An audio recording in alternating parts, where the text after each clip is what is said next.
Hey guys, we're going to talk a little bit about Stephanie. When Shelly and I first met her, that kind of stuff. A little bit more in detail, a little bit about her, our interactions with her. I'm going to walk you through the first time I met her. We were here for a good year, but the previous owner, Kathy, befriended the Damrons, and I guess that went pretty good. I never heard anything bad. So they were kind of like coming up anyway, so I'm assuming that when Shelly and I moved in, there would have been like the same type of experience. Maybe the girls would come up, or the family, or whatnot. So the first time we met her, I'm going to flip the phone around so I can show you. So I'm going to have to, let's see. They would walk up the road. It was Stephanie and Star, and they would come right up to the mailbox here. And then they would kind of just stand here, and hopefully somebody was in that window, that would see them, and then they would gently kind of walk up and come up to the steps. And of course, we noticed them, and we came out and talked to them. Star was the only one that was really talking. Stephanie at that time, head down, wouldn't talk. It was Star did most of the talking at that moment, or that time. And they just wanted to, I don't know, they didn't really like, hey, we're your neighbors or anything like that. No, it was just, they were like, hey, would you mind if we went and picked some apples off your apple tree? So it'd be like fall time, obviously.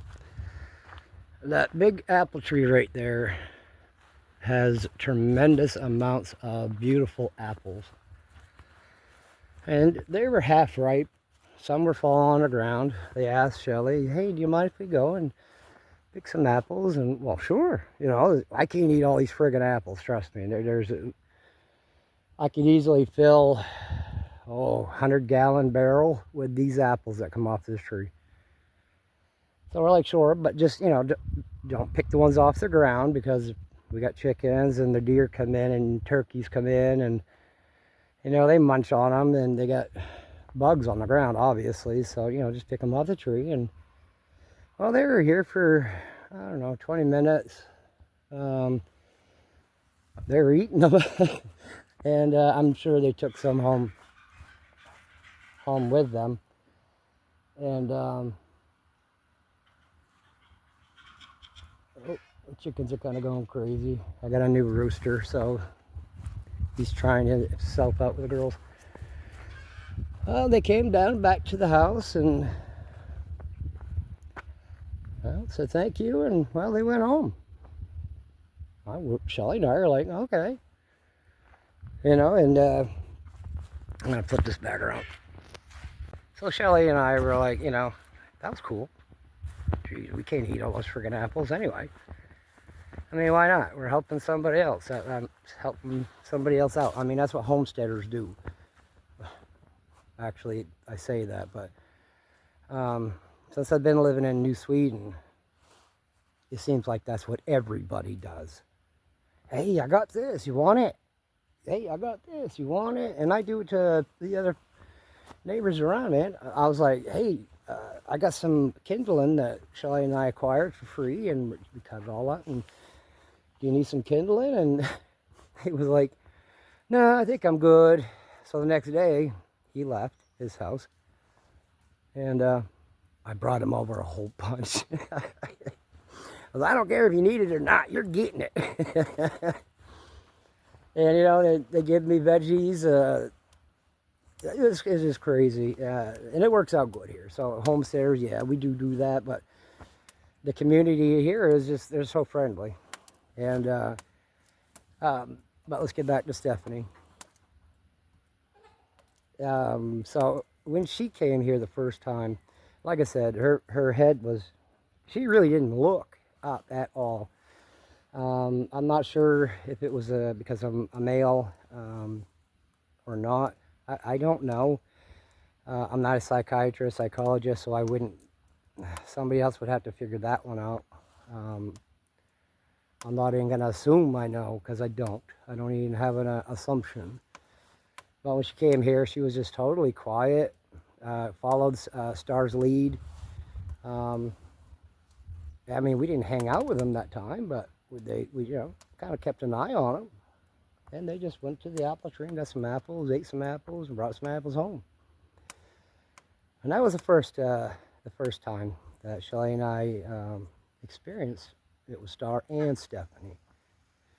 Stefanie's only been here, or we only interacted with Stefanie 1, 2, 3 times by herself when Star or no other Damrons were with her. We'll get to that later. But I gotta go take care of my dog, so give me just a second. So after that experience that we had with them the first time, it wasn't right off they came back. It was a couple days or so. That's when they started to like to come up here, and it was roosters, chickens, and chickens. And I love chickens. I mean, you'll drive by my house some days, and well, hell, I'll be sitting on the ground with them around me, just talking to them, because it's a calming thing for me. And so I understood where they were coming from. You know, they were checking out all the pretty chickens and trying to give them names. What would you call that one? What would you call this one? And it was just, for me, it was just really fun, and it was so cool. You know, it's like, all right, man, somebody likes chickens as much as I do, you know. So they would just come up and just say, hey, can we go look at the chickens? Or maybe they would grab some more apples. And then it kind of started, well, let's stop there. But, you know, this is when kind of Stefanie started to open up. She still wouldn't really have a big conversation with me, one sentence or stuff like that. But Shelly, she would talk to Shelly. I'm assuming it's because she's a woman. They had maybe a good chemistry together. I don't know. Like I said, I'm not a psychiatrist, and I don't assume anything. So that's kind of like, okay. So I would come out, and it was always just Shelly and I coming out. It wasn't just me coming out with the girls. There's no reason why. It's just Shelly's out here just as much as I am. So Shelly enjoyed showing them around and trying to, you know, because they would ask, hey, what do you feed chickens? Can you feed them like table food? And I'm like, you can feed them just about anything except for like a whole bunch of beans. Don't feed them beans. They can't pass gas. They can't fart. So what they'll do is they'll swell right up. And if they don't die, they won't lay eggs for, gosh, a month. Don't give them beans. Any type of beans that give gas, okay? Because it just doesn't. You can give them just about everything else. And then they would ask, you know, then we came up to that. Then they started coming up for water. Small buckets, not a lot. And they told us that something happened to their water supply, and Richard's working on it. And I would totally believe that he was working on it. That guy, Richard,